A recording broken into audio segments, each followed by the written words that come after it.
Welcome to The Lead Creative. Content creators and influencers wrestle with the idea of monetizing their communities. In this conversation, Sipho Alphi Mkhwanazi, an MC, a media personality, and a well-loved content creator, shares how he builds his community and works with brands.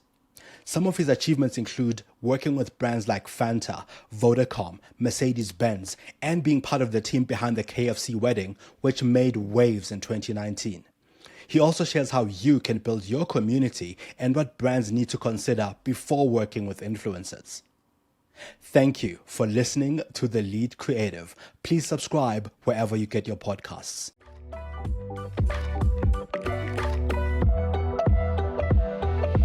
Alfie, thank you so much for making time to talk to us. Yeah, it's so exciting to finally get to have this conversation with you. I've been following your content online. I've been getting a lot of videos from TikTok, sometimes even from my mother who loves your content. So it's like you appeal to audiences across the board. So thanks so much.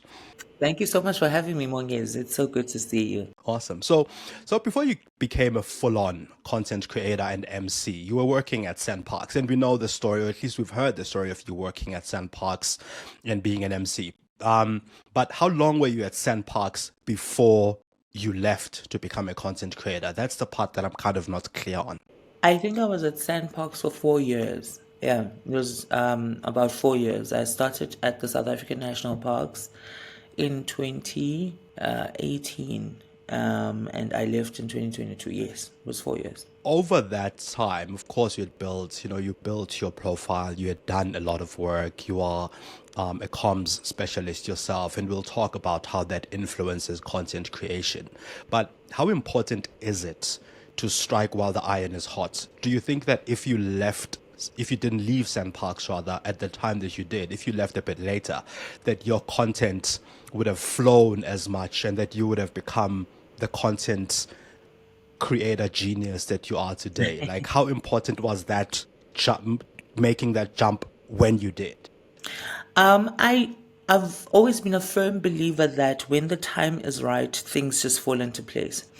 And sometimes the time does not appear right for you. Sometimes it may not necessarily appear right for others. But when the time is right, things just fall into place.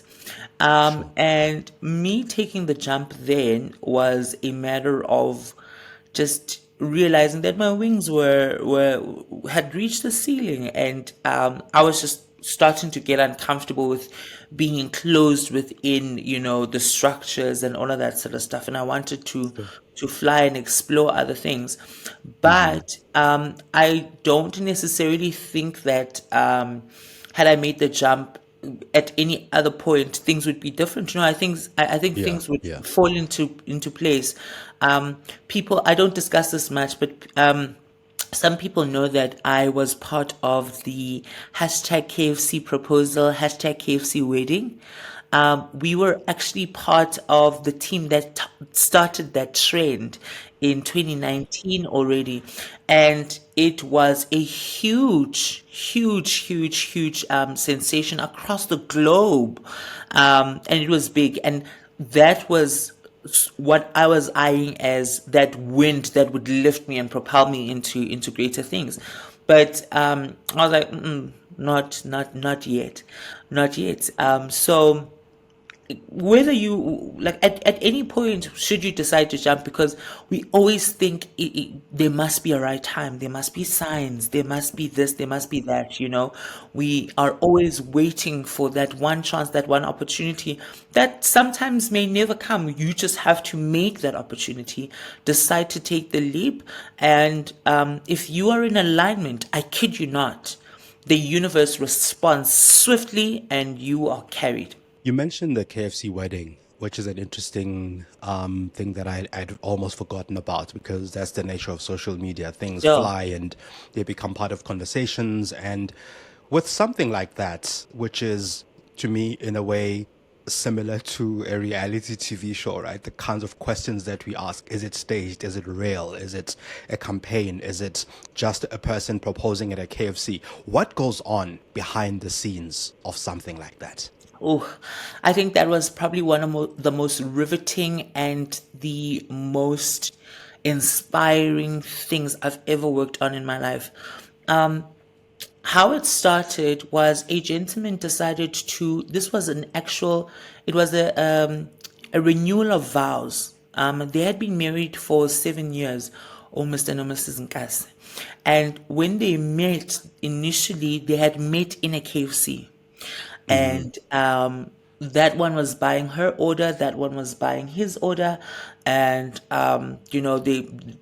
their paths crossed, and they took a liking to each other then.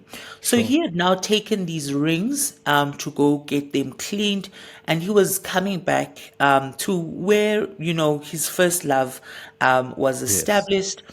And he was now sort of recreating that moment, which is so romantic now that I think about it. He was recreating that moment with his wife 7 years later. But of course now, the age of social media and the age of instant content creation had now started taking off. So people took a snap of it. It landed its way to Facebook first before Twitter. And I mean, of course, Facebook is still such a huge, powerful social media platform across Africa. So even though we still call it the village, it's very, very still, powerful. And the Facebook village had which is now Meta, they had their conversation about it. But when it landed on Twitter, that was when I bumped into it. So this is the Thursday, I think it was in May even. Yeah, May? I can't remember, around there. And this gentleman is, Twitter critics were there, like, yo, why is South African men so cheap? How dare he decide to propose at a KFC? Couldn't he just, so that's when I caught onto the conversation, and I said to people, can somebody find me his contact details? Sure. Why was I asking this? I am an MC through and through. I've always wanted to MC, and in some instances, I will make opportunities for myself to MC. When I see an opportunity to MC something, I'm like, I'm going for that. So, the reason I decided to get his contact details, because I thought in my head, if this guy is proposing, there's a wedding coming up soon. There must be a wedding coming up soon. I want to be part of that. I want to be part of that. And for me, it was for me. I wasn't trying to get anyone else involved. I just wanted to speak to him to be like, hey, dude, you're getting married. I'm a wedding MC, take me on. Yes.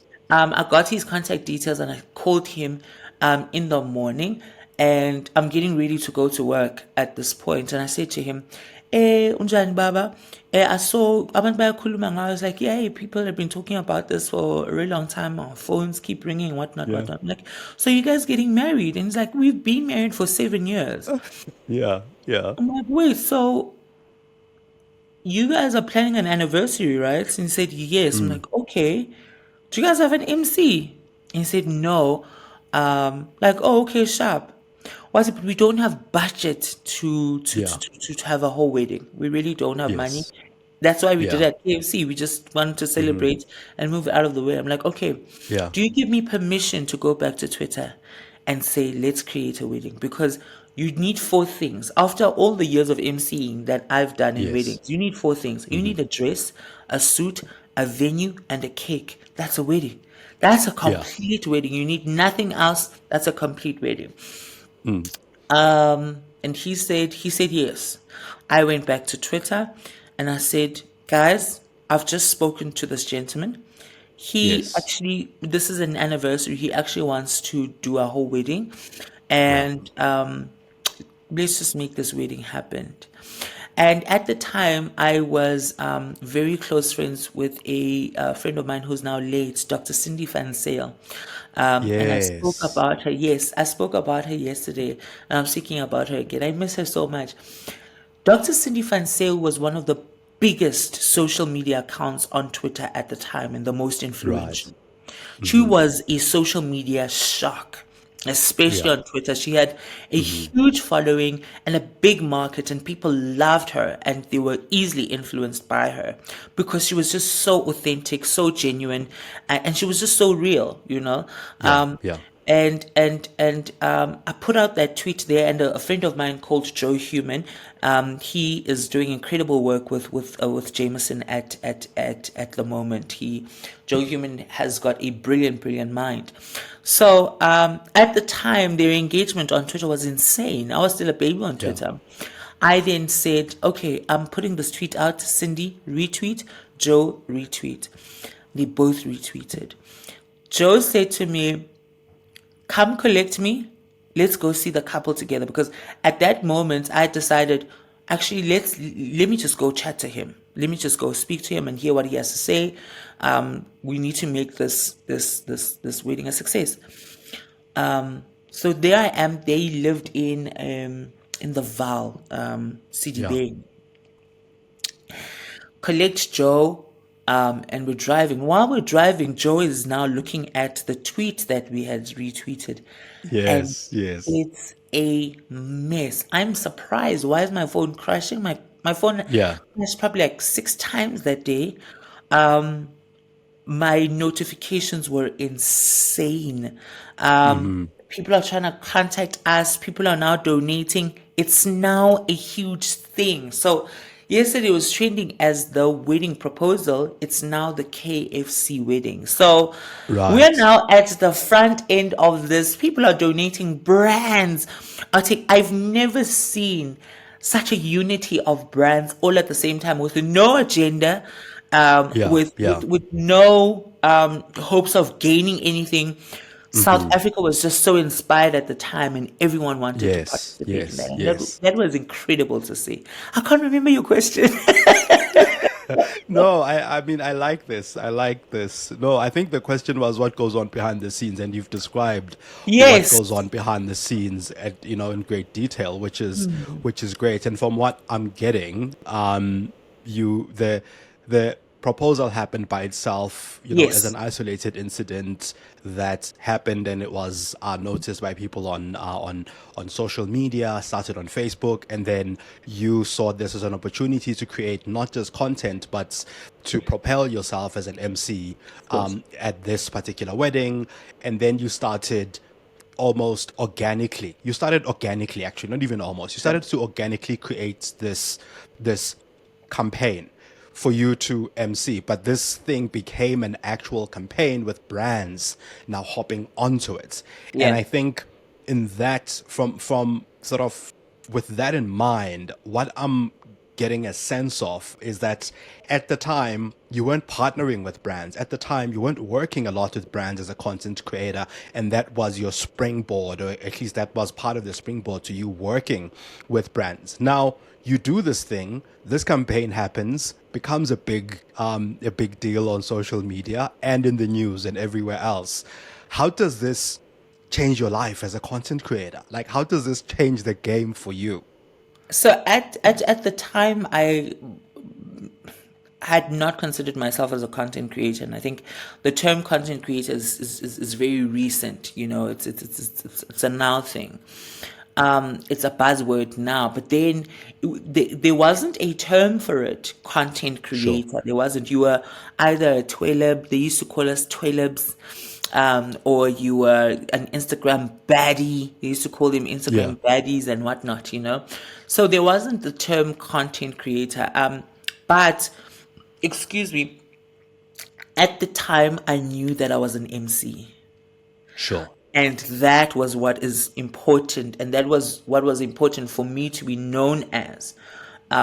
Say that at the end of the day, this guy is an MC, and for me, that was an opportunity. And once it sort of lifted itself onto a global scale, Yeah. that was really crazy for me, because I was like, okay, yeah, this is an opportunity. This is, I was listening to something that was recorded of Bonang recently. She said, "This is my Super Bowl." That was Yeah. supposed to be my Super Bowl, where I really show off my skills as an MC.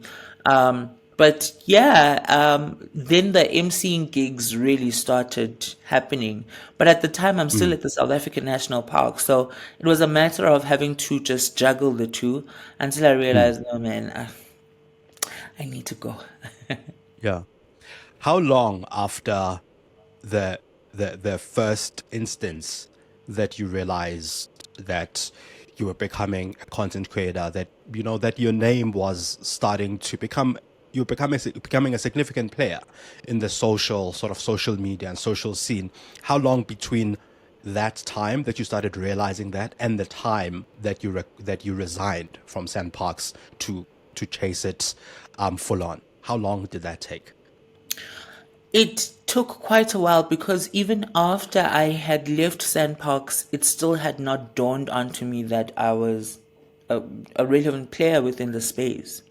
I think I only realized that I was a relevant player in the space when I got my first big break to do live television, and this was for the Summer Awards, the summers for TikTok had summoned me, and they wanted to do a collaboration with the Summers, and it was the TikTok black carpet, and that would be live, and I'd be crossing live on air and actually, on set. And only then did it dawn on to me, and this is maybe 6 months after I've left Sandparks, Yeah. what, we have to do this. But what I really enjoyed about what I did was, because I come from a PR background, and PR also comes with so Yes. much writing. We're storytellers. I spent a lot of time publishing and releasing articles of things that I would see, things that were interesting to me, taking people through what it means to create videos, what it means to work with brands, because I've always been interested in the science behind it. I think content creation is such a huge global economy, and a lot Yes. of people are not seeing it as such yet, because so many individuals are really enjoying just the brand collaborations and attending the events, but we're not really sharing the proper knowledge and the really hard-hitting facts about Yeah. how much exposure, how much money, and how much relevance one can generate for themselves if they Sure. really take it as a serious craft, and not just a craft but also a business. On that, it hits both ways, right? Where some people take it really seriously, do the work, and they make it. Some people take it seriously as well, do the work, but they just don't get that springboard, or just don't shine or become the big names that their counterparts become. What makes that difference? I want to say authenticity. Okay. I want to say just, you being yourself, you being unique. Yeah. But that doesn't make sense, because, I mean, everyone, I would like to assume that when anyone goes onto social media and wants to make it big, they know that. But unfortunately, George Orwell once wrote a book that we learned about in high school, and it's called Animal Farm. And one thing I Yeah. always remember of that is that all animals are equal, but Yeah. some just happen to be more equal than others. More And than others. and, Sure. and sometimes it's just not your time or your platform, or it's just not for you at that moment. Doesn't Sure. mean to say that it won't blossom into something huge later, or in Yeah. a different way. I mean, 2019 was not my year, definitely. Had I lived Sandparks then, I don't know. I don't think what we have and what we see now would have been, what it is. But in 2022, when I decided, actually, was it 2021 when I left? 2022. When I left then, it was like, okay, sharp, now it's the right time. Is the Let's go. time. Yeah. Yeah. I want to double back to this, what you've just mentioned about creating content and how serious it is and how seriously you take it. The world makes it look easy. And I'm one of those people who make it sound as though it's easy, because we work within the space. We help other brands or other people create content, and it looks easy, right? Just take your phone, film yourself, and as I would see in some of your content, for instance, it looks like you're just in bed, taking out your phone, and you've just had this thought and you're filming yourself, Yeah. and it really flies and it's funny, and people download it, share it on WhatsApp, and all of this. What does it really take? There's a lot of adjustment that goes into content creation because, and a lot of us content creators are not sort of conditioned for it as and when it happens. Literally, we play catch up quite a lot because it starts off as you being on your bed recording a video, and you're just sharing to your little 30 people, your circle of Yeah. 30 people, and you're putting it on WhatsApp, or you have a TikTok account and it's not a TikTok account that anyone knows about, The algorithm just happens to favor you on that one day. And what you happen to say is something that people sort of take a liking to. So, and the TikTok algorithm, if you've learned about it, it's a crazy one. So it will show you a video to 10 people. If 10 people watch more than 10 seconds of that video, it will show that video to 100 people. If 100 people, then it goes to 1,000. From 1,000, we're in the tens of thousands, the hundreds. And if hundreds of thousands of people are enjoying that content, that's now when you start reaching the millions.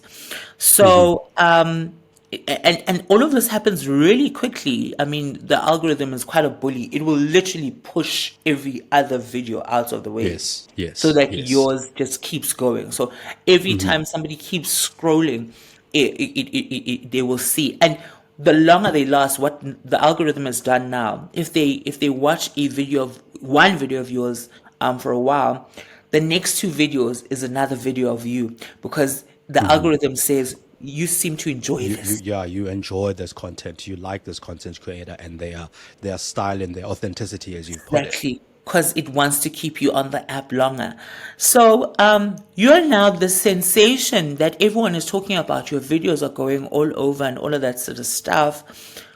If you want to be a smart content curator, it then becomes important for you to position yourself accordingly, Yeah. to know what it is you're selling, because life is all about sales. What it is you're selling so that you're able to monetize out of it. Mine is MC. I push the content, but the big agenda is have me at your event. I want to MC Sure. your event. Right. So I think that's then where some content creators become a longer success, or where some Sure. content creators do not stay long in the game, because as we speak, there is another Alphi who is budding. There's a Right. content creator that mushrooms every single day. But once you've formulated your tribe, you need to have that one selling aspect that you sell to them, and that you're able to then push all the other narratives that you have. And that's the unfortunate part. As content creators, we're not programmed to think like that, because you were just recording just yesterday, you were doing this, and Yes. now you're being Yes. asked by Fanta, hey, how much does a video cost? I don't know how much a video costs. I've never had to charge. Sure. People charge for videos. So Yeah. that's really what happens. There's a lot in this that I'd like us to unpack. The first part of this that I'd like us to unpack is what you are going out there to kind of sell, right? You said it's for you, it's emceeing, it's having people at your event. That said, whenever I see your content, whenever I share your content, I just find it really humorous, and I find it captures the story of us. And I want to say as South Africans, but it's not just South Africans, it's the story of us as the world. I mean, put you in another part of the world capturing a certain kind, similar kind of content, put you in New York or London, it would be similar, because it's a human story that resonates, that's relevant, right? So, Sure. so there's that. So as the audience, putting myself on the side of the audience, I don't see you selling me emceeing. I see you selling me a story that I identify with, a story that resonates with me. And you've spoken about understanding your audience in another podcast as well. How then do you convert this humor, this human story that I experience, to the emceeing work on the one hand, and on the other, how do you know what content will fly based on other content that you've created in the past? So, I can say that I have sort of studied my audience and I know what they sort of like, but I'm yet to figure out that secret ingredient that makes a video fly. When I record a video, I don't record a video in the hopes for it to trend. I record a Sure. video because I'm sharing a thought. And if you relate to it, you relate to it. If you don't, you don't. I just had my 2 cents and I put it out there. Because Yeah. that's what I feel like doing. So my content isn't driven by numbers, but there is a language that my audience understands. There is a way of phrasing, and the way I do things, excuse me, Sure. and the way I say things, that we've established that level of intimacy with my audience. So, understanding what makes them chuckle and what makes them laugh is Yeah. able to say, in as much as you guys are seeing the jester, the comic, the humor, here is the seriousness of brand Alfie. And actually, this is my value proposition. This is what I actually do. And once you've created and established that relationship, you then establish that trust, because quite a lot, Yes. it's very, very unlikely for people to trust somebody who's overly hilarious. If you're very funny, it's like, yeah, he's great, but you don't want him for that serious thing. Hey, I'm not sure. Hey. So you are still able to be serious, but also weave in the fact that, remember, you are speaking to a familiar here. We have a Sure. relationship. We know each other and we've established that trust. So if you're able to trust me with the content, because if you trust me enough to send my video to somebody else, you trust that Sure. it's going to make them laugh. And if you can trust my video with somebody else, then you can trust me with your audience for your event. Let's do it. Right. Mm. This episode is sponsored by the digitally led customer experience agency Roger Wilco. For all your customer experience, digital marketing, and web development needs and insights, go to rogerwilco.co.za or rogerwilco.co.uk. You can also download the South African Digital CX Reports and the South African Township CX Report directly from their site, free of charge. Don't we all love free insights every now and again? Now back to the show. No, that makes sense. You also spoke about monetization, and this is an area that a lot of people struggle with, and also an area that is difficult to have conversations about with brands as a content creator. And in terms of monetization, I'd like to get your thoughts on one, monetizing on platform, like monetizing on the TikTok or Instagram or whatever, versus monetizing through brand collaborations and partnerships. What works? How do you build both? Because eventually you end up getting both, right? Because if you build your followers, you're able to monetize on platform. If you build your followers as well, you're able to also partner with a brand or with brands. How do you build these, or how did you build these? So I have not necessarily started monetizing off of the platforms itself. There's a new trend now on TikTok where people are doing AI impersonations and whatnot, and apparently people are making so much money from that.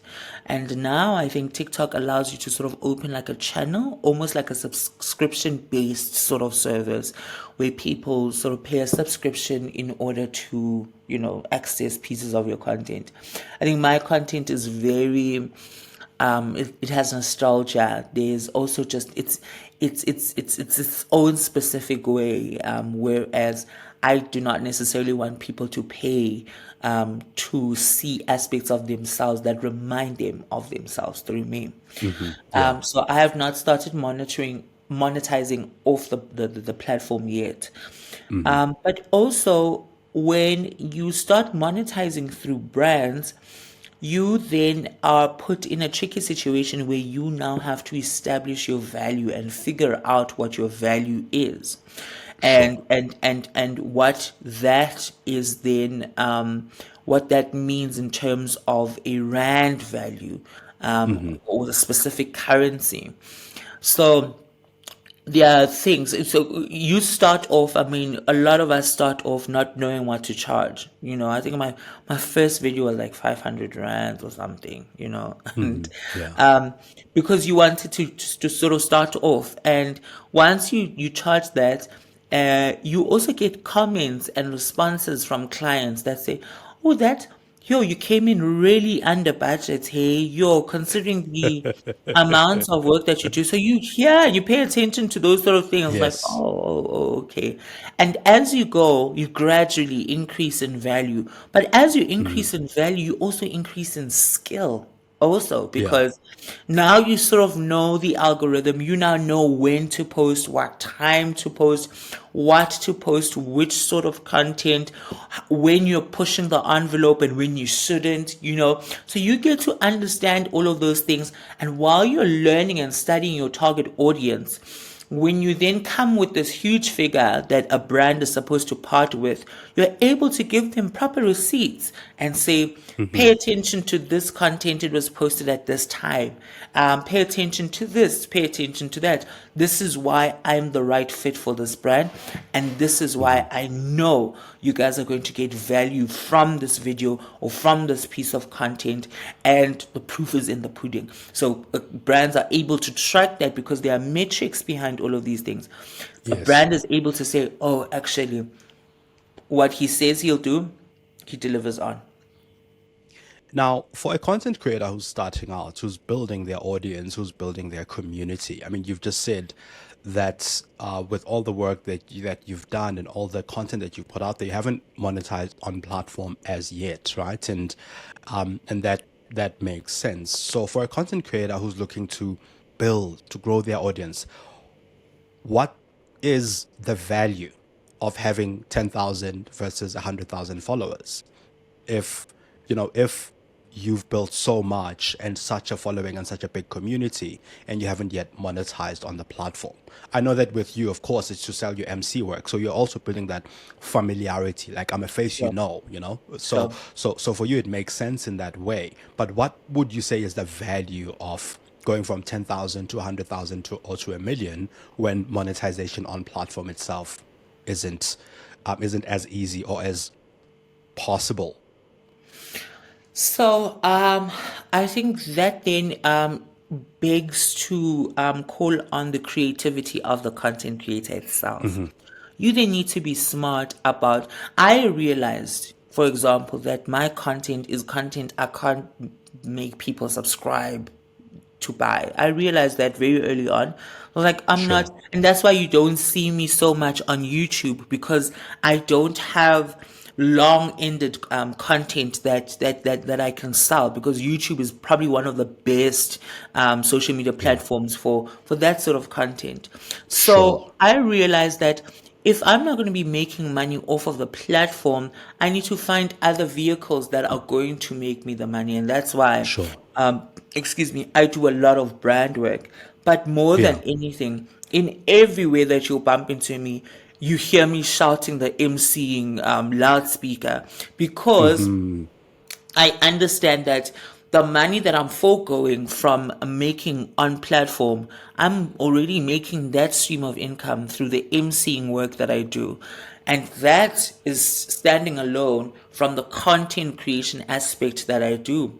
What has even been so amazing is the fact that production companies are now seeing, oh, actually, he can host a TV show, he can be on radio, he can do this. So it now opens other doors and other avenues within that space. I mean, I've had 2 TV shows since I've started my content creation journey, which is bizarre and unheard of. No production company would have hired me had they not seen that. So they are able to take that and harness that, and that then also becomes another vehicle of money generation on its own. So just from you building your audience and understanding the sort of content that you give, you are now able to establish various legs or streams Yes. in that Yeah. one engine and that one vehicle that is your type and of content and the audience that you give it to. I love a lot of what you said there. There's something that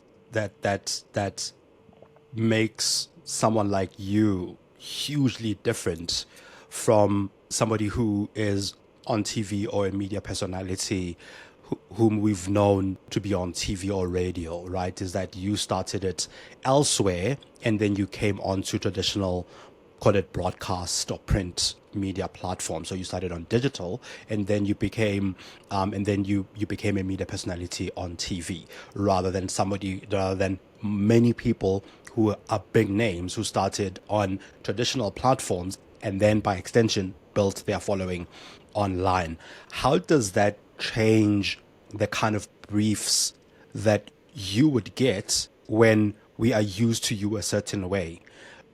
So just to give a bit of context there. So if there's a I know certain exactly what you're asking. I'm so exactly, glad right? you asked this. I'm so glad. Yeah. I love your mind.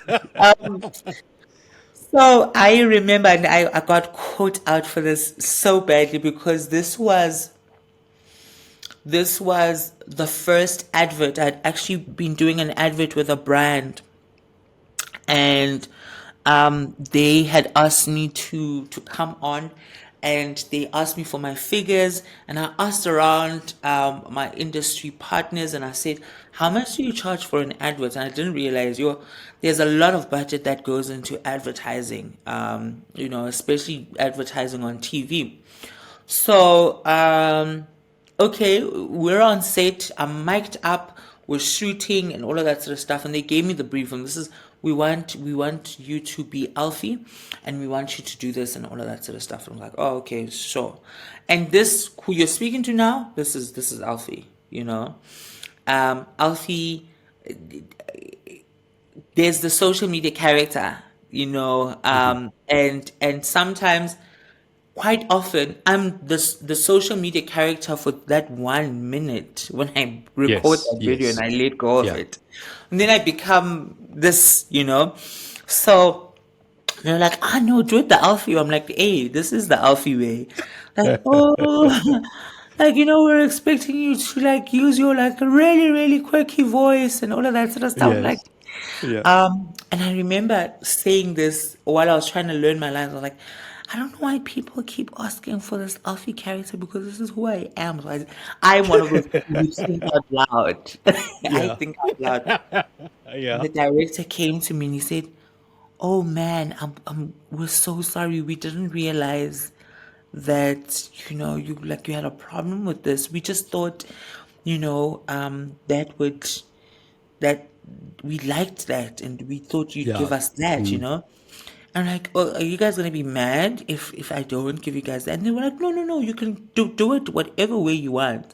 Just make sure Yeah. that you're comfortable. And I was like, um, I am doing this in this way because I need people to understand the different dimensions and the fragments to brand Alfie. Sure. um, People need to be able to see, because the sad thing about South African content consumers is that they'll box you up into this little box, and that's where you stay. But one of the best ways to show off who you are and the abilities that you possess as a creative and as a content creator is Yeah. being able to show different hues of yourself and different sides of yourself, to say, I can actually be serious if I need to be serious. I can be quirky if I need to be quirky. I can blend the two if I need to blend the two. But there are other elements that you guys have not discovered that are still Yeah. just as good as the other one. So, and that advert did so well that client came back to us and said, we would like you to quote us on rerunning that advert. So Yes. that Yeah. digital campaign resurfaced once again. So it's clearly been doing well. So go back to the question, Sipho. Um, No. That makes sense. That makes sense. I think it's the fact that yeah, you are multifaceted. You don't create in a single way. You create in many styles, but also you collaborate with brands and building your profile as you did helped you in in becoming the kind of person that we see as a media personality as well. So now, let's talk a little bit about just you mentioned the algorithms. You mentioned how the algorithms work. You mentioned that you are not as active on YouTube as you are on other platforms. Do you have a platform of choice? I mentioned TikTok as a platform that I follow you a lot on. I see you are also active on Instagram. You mentioned that the big KFC campaign took off on Twitter, for instance, as opposed to all these other platforms. Do you have a platform of choice, and why that platform? um, I would like to say Instagram is my platform of choice, simply because, one, it's the platform that sort of makes quite a chunk of the revenue when it comes to the content creation. That's the first aspect. Number two, it's more predictable than the other apps. The Instagram algorithm is still somewhat more predictable. Like there are special ingredients that you throw into a post if you wanted to give you the numbers that you wanted to give you. So I still have sort of sway in how a video is going to be perceived and received, and how big it's going to grow. But also number three is that Instagram is so much more intimate. There is a tribe. My Instagram tribe is like, those are my people. They can pick up when I haven't posted, and they send DMs. You haven't said anything today, bud. Are you okay? Yeah. They know my patterns. They know when I say stuff. They can even read through me when I'm trying to sort of toughen up on a day and it's a bad day. They can see through that and like, champ, you're not okay. However, all of this would not have been happening had it not been for TikTok. Now, TikTok brought Okay. the rise, because that conversation and all of that mileage and momentum that was generated from TikTok carried over to Instagram. Because once my TikTok community had grown to a specific amount, I Yeah. literally put out a video and I said, guys, I have an Instagram account that like everyone is neglecting, and like, let's just go visit that. And that Yeah. entire TikTok tribe then went onto Instagram, and now those are the two sort of tribes that I manage. So Instagram definitely, and TikTok. Why not Twitter? Because, like you said, you did the KFC campaign really took off on Twitter. Why not Twitter anymore? I think as the social media platform grows,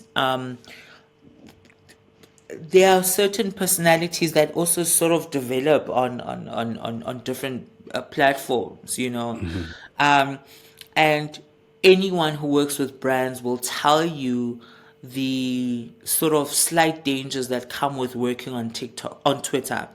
Okay. I think Twitter people are more liberated in their comments, and there is a less of a personal sort of engagement on Twitter. You're just sharing your opinion and it doesn't matter.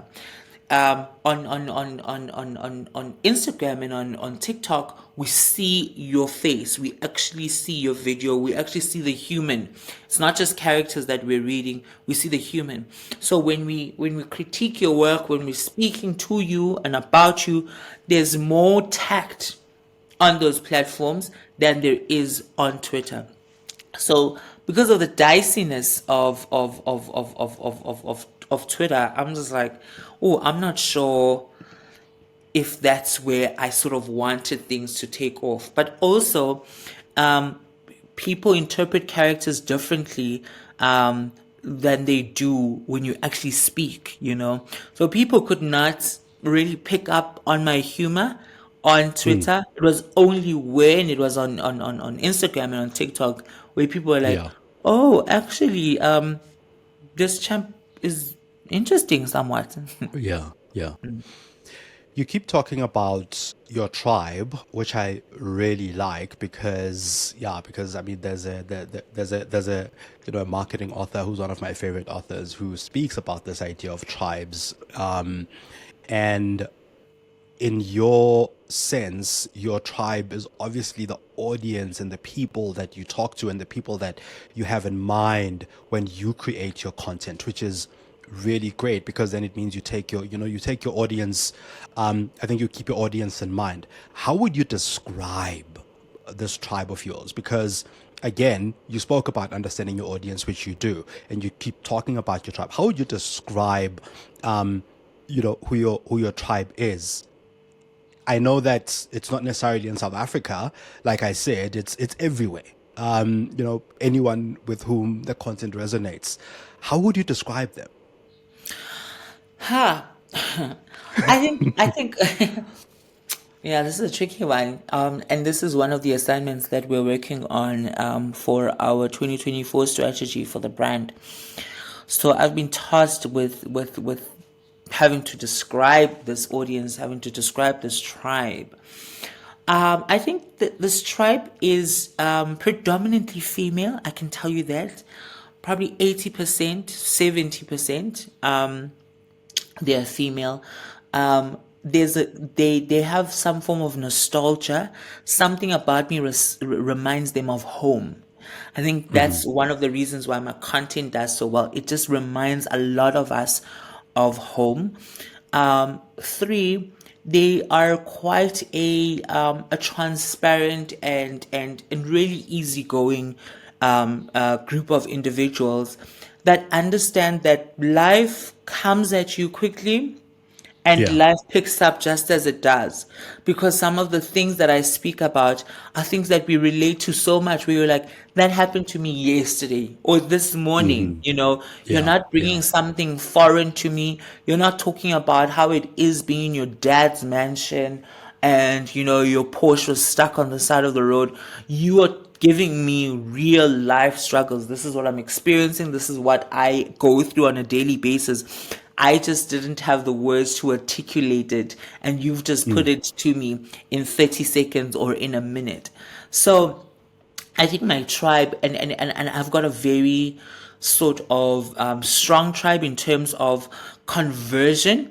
When I say to my tribe, guys, we're going and we're going to march, my tribe is very responsive because Yeah.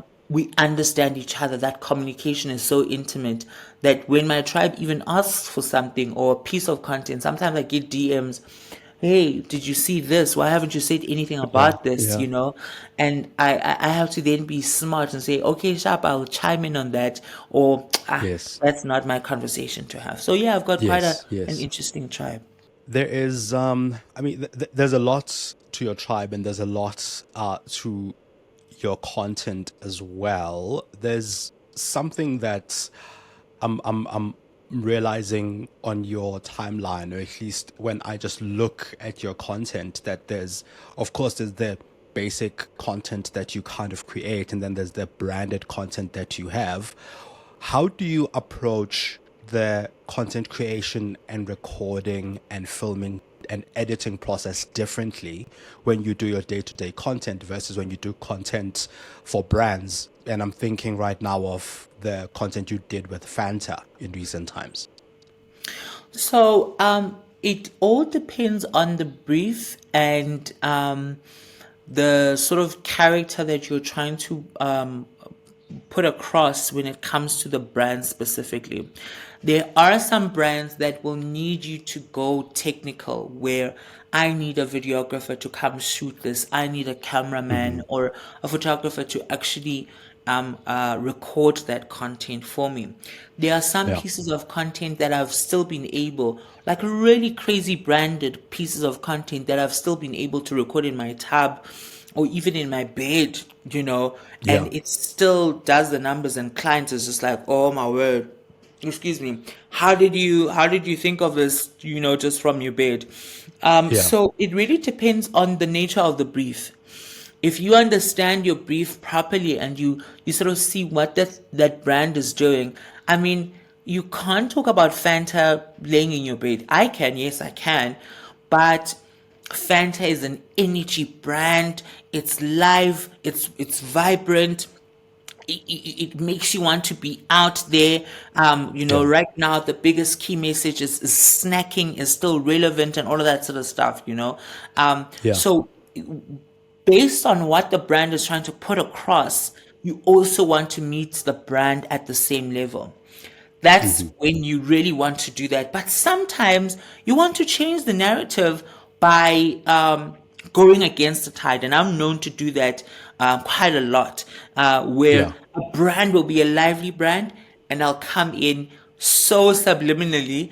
And because that is unexpected, that on its Yeah. own becomes the buzz, that becomes the discussion point, and that becomes we would never have thought. I did a video recently with a gentleman called Primo 19, probably one of the best content creators I know. He's remarkable. Primo is known to take other videos and Yes. create skits of his own without using his voice. At no point.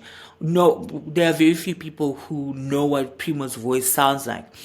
But I grabbed Primo the other day and we did a skit together. And I think that Yeah. skit is still trending. Where people were hearing Primo's voice and they're like, it's Primo, and you've got my alter ego there, Mam Smosh. It completely goes against the tide of what Primo is known to do. And now slap bang and mash it with Umam Smosh, who we know that's her arena, that's what she does. And now that mix up, it just took off. So it's just a matter of understanding the sort of brand that you're working with, the messaging you're trying to relay, and how you want this content to be received. Once you understand that, then this one I can't, this is not a selfie I can just take and post. I need to actually get a photographer to take a picture of this outfit, Yeah. or a Yeah. videographer to create all of these, and I always say I'm such a fraud because the editing I never know how to do. I will just get the content out there, throw it Yeah. to the team, and they will do whatever it is that they do, and we'll put it out there, and hopefully Yeah. you guys Yeah. enjoy it. There's a lot of information that's being shared by very many people around content creation, especially, I mean, if you go onto TikTok, especially, that's where I see it a lot, where people are like, yeah, post 2 times a day, post 3 times a day, post X number of times a week, all of these things. The algorithm likes this and does that. Do you follow that Oh, goodness. schedule? You will be so tired. Yeah. And there are people who do that. There are people who do that. Like Primo, for example. Um, Primo is about to approach 1 million followers because of how religiously you bump into his content. He's very, I think he records his content in bulk even, and he Yeah. times it because you know to expect a video from Primo. I, on the other hand, I am so lazy. There are days I even forget that I have a TikTok account and was like, oh, oops. Hey guys, I'm back. I Yeah. didn't, die under a bus or anything like that. But I think these cheat codes that are given out regarding the algorithm and how to grow your account and all of that sort of stuff, they Yeah. really do Yeah. work because people sit down, and that's where the science behind the content creation comes in. But for a person like me who really is just like, enjoying it, and so much of a fly by night, if I do say so myself. I'm having fun with it. So for me, Yes. there's less pressure to sort of yeah. Be religious that way. And in terms of preference, maybe not preference, but where have you seen more success? And do you prefer working with the brand directly or working through an agency? Of course, there are advantages and disadvantages on both ends. What's your preference? What makes it easier for you? I think I enjoy working with agencies quite a lot because I have an agency background as well. So I understand what agency tries to do in terms of relaying that message, because quite a lot of times brands struggle to communicate their own voice. They need assistance in some instances where they are told, this is actually what you guys stand for. This is the sort of brand that you are. Some brands don't see that, So agencies are able to translate those stories and translate, that messaging. But for me, it's always been so much easier working with the brand, because sometimes the brand does not necessarily give all of its assets to the agency. So when you are coming through, you're coming through to work on one project. I have a communications, branding, and marketing background. So I understand the 360 approach to that one video we're seeing on TikTok is not just that one video. There are other key points, and we call them touch points in the brand value chain, where you get exposed to the brand. So if we're doing this campaign on Alfie wearing these glasses, is there a release that we've put out in terms of a presser to say, okay, this frame of glasses does this and all of that sort of stuff? And when we are selling this and distributing it in the shops, where are we strategically placed?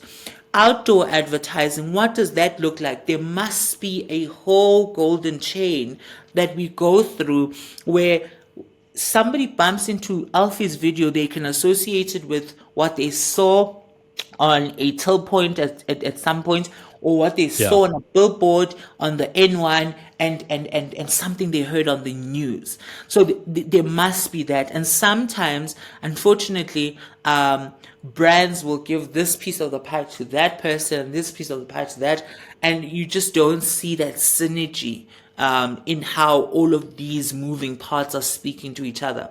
So when you work with the brand, and with the expertise that I have, I am able to say, okay, let's wait. We are trying to discuss these glasses, but there are so many other things that we do as an organization. Why can't we sneak these in as an upsell? Okay, we want to do this over a video. Have we considered doing it over a podcast, for example? The story is so big to share. So all of those sort of things are things that you sort of get to know along the way when you work with brands, and you're able to present it to them, and cut out, the bureaucracy. And it's gonna take time, because it still needs to go to account director, from account director to business unit manager, and all of that sort of stuff before it actually gets to clients. And when it gets to clients, it's probably going to somebody junior in client, and the decision maker at client level does not necessarily get to hear the message you're trying to convey. Yeah. So from my understanding, then, in certain instances, it's better to work directly with the brand. But for some things, the agency is really great, like in terms of getting the messaging down, being clear on what the objectives are, and all of these things. And the deliverables. But at times, the deliverables. But at times, the brand misses it, even when talking to their agency, or even when communicating with their agency, by not giving them enough, call it collateral, assets, and some of the things that you may need as a content creator. Now, Alfie, in closing, I mean, you've spoken about a lot, from authenticity to understanding your audience to, I suppose, following your own beat in terms of creating content, and not necessarily following all the hacks that experts or people who position themselves as experts would say in terms of content creation. Now, in closing, what should both, I suppose, well, there are three parts. The one part is the agency part. What should agencies consider or do before working with you? How should, say, a brand approach you? And where do content creators start when they want to build from 1,000 to 10,000 and 100,000 followers? Oh, that's such a loaded question. That is a loaded question. Oh, for such a talker, this is going to okay. So there are two Yeah. questions because I need to. I don't want to ramble. There are two Sure. questions here. One, the first question is, what do brands need to know when they want to approach you, agency or brand, when they Yeah. want to approach you for a partnership? The second aspect Yes. is, what can I say to a budding content creator who wants Yeah. to grow their audience as much as I've grown? Yes. Yes. All right. Exactly. So let's tackle this first piece. Excuse me. So I think what I always stress to brands and agency is the fact that when you get Alfie, you get a different sort of content creator who has a bird's eye view of what's going on because of the exposure that he's experienced. So you are not just getting somebody who's going to just give you a video and move out of the way, you know. You're Yeah. getting somebody who understands the drafting, the ideation of a concept, the drafting of a brief, and also the positioning of the messages to say this is what we're trying to sell, this is where we're trying to go, and these are the platforms that we want to use, and this is how we want to tell the story. And therefore we are going through PR, we are going through traditional media, we're going through digital. Are we doing a blog? Are we doing videos? Are we doing influencer marketing? What are we doing? So you've got that in Alfie. So it's so much easier to loop him into the conversation very early on so Sure. that you are able to also just get, I don't want to say exploit, but you get to experience all these other assets that he comes with.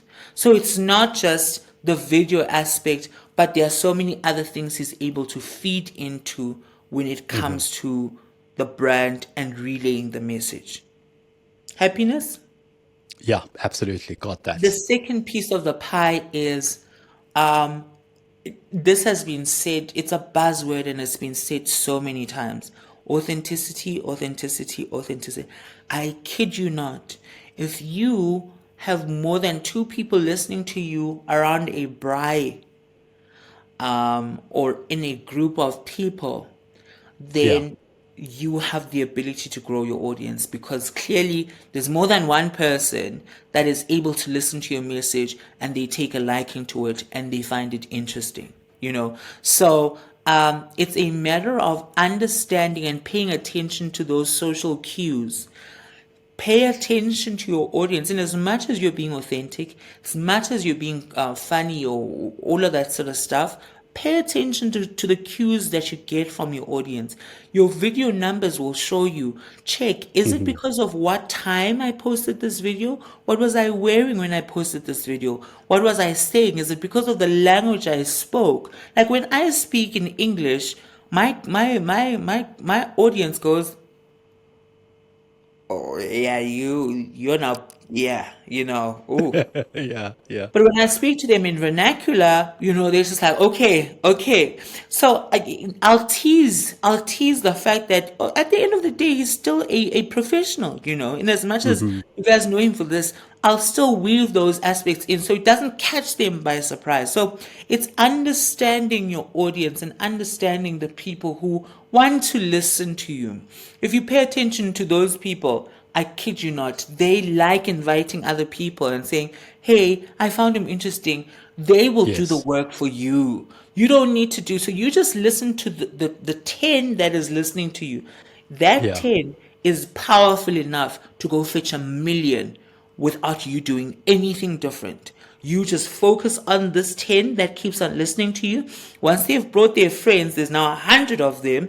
You now keep focusing on this 100. What is this Yes. 100 liking and what are they enjoying? They're going to fetch 1,000. Then it grows.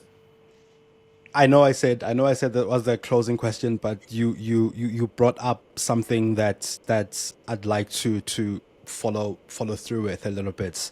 Um, this idea that, when the 100 like this thing, they'll bring you the 1,000 and the 10,000 and the million, right? And I like that concept. Now, I want to link that back to the authenticity because sometimes some people. So you said your audience, for instance, your audience responds better to vernac than they do to English, as an example. Sure. So what if the 10 or the 100 respond better to the English, and you start thinking that actually that's where things are going, but in actual fact your audience respond better to vernac? You know what I'm saying? Like how do you merge what the audience likes with what's authentic to you? Because that's where the magic happens, I imagine. Sure. So it's all it's all a matter of listening to those social cues. Pay attention to the engagement. Pay attention to Sure. what people are saying. I mean, are people responding to your content in English when they comment onto your post, for example? Are people doing this? So right now, I understand that my audience is predominantly vernac. Doesn't mean that they don't understand any other language. We just Sure. converse better when I speak in vernac. But I've Sure. since discovered that there is a new market that I'm trying to penetrate that seems to like that small little English and a different form of content that I may put out. I still feed this group religiously so, but I do not neglect this market. I still feed this market as well. I have a following of travelers that I don't know come from where, because I've posted content, traveling content. There's just a market of travelers. So in how I envisage my content and how I think of cues and all of that sort of stuff, I know that there's a huge vernac market, right? Sure. But Sure. there's this English market, but there's also this traveling market. You need to be able to know when to touch key points on all of these markets, because that's also how Sure. you grow. As you grow this market, it doesn't mean that this one must starve and must suffer. You need to now know how to balance yourself, and unfortunately, that takes practice. Some of us have a better handle on it than others, and people always say, once a content creator gets to the millions, they suddenly become unapproachable. It's sort of you don't relate to them any longer. Yeah. But it's Yeah. just a matter of just knowing to listen and still taking time to read through the comments. I unfortunately don't respond to the comments, but I read each and every one of them. Okay, this is how they interpreted this. This is how they interpreted this. Okay, sharp. Let's keep making sure that they are well fed. But how can we grow these ones? What can we say to these ones? Grow them. And sometimes, this is what I've found. Sometimes you may not necessarily be able to grow that market effectively. You bring in someone they enjoy and collaborate, because that's another thing content creators forget to do. Once you bring in somebody else and you collaborate with them, this Yeah. market relates to that person so much better, but they like being here. And what do?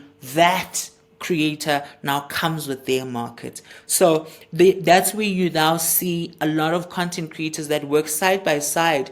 If you pay attention to Primo 19, Robot Boy, those two Yeah. content creators work side by side. Robot Boy is doing something with pop-ups, for example, because Yes. they both know that their markets and their audiences like each other, and even better, they like them together. So you then need to have that sort of insight and that strategy to be like, oh, okay, I brought in Primo and I saw what that did to my numbers, what that did to my Yes. following. How can we leverage more on that? I mean, the first video I posted with Robot Boy skyrocketed. It was so crazy because his market knows him for something else. Now my market went to now go penetrate his market. His market Yeah. came to mine, and it's magic, man. Right, right. Alfie, thank you so much. Yeah, so listen to your audience, get those social cues, keep creating for them, and most of all, be authentic. Thank you so much for making the time to join us.